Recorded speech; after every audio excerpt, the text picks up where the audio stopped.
bəşəriyyətin xilaskarı, bəşəriyyətə nicat verən, istiqamət verən, səhvlə düzü, haqla batili ayıran bir kitab yer üzərinə nazil olunan gecə, ehtimal olunan gecədir deyə biz onu oyaq qalaraq qarşılayırıq və Quranı başımıza qoymaqdan məqsəd də rəmzi mənada, yəni daima Quranı başımız üzərində tuturuq. Məsələn, bizdə necə birinə bir söz deyəndə deyir başım üstə.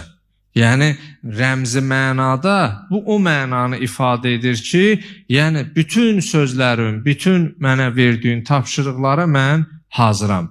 İndi gərək bu gecə ki, biz Quranı başımız üzərinə qaldırıb gəlişini qarşılayırıqsa və hər nə deyilirsə qəbul edirəmsə, gərək bu gecədən biz həyatımızı dəyişək. Bu gecədən Quranımıza daha çox bağlı olaq.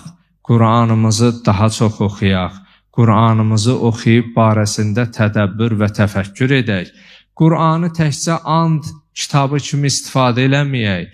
Quranı ancaq elə atamız, anamız, doğmamız dünyasını dəyişəndən dəyişənə, yasda, mağarda, qəbr üstündə oxumağa adət eləməyək.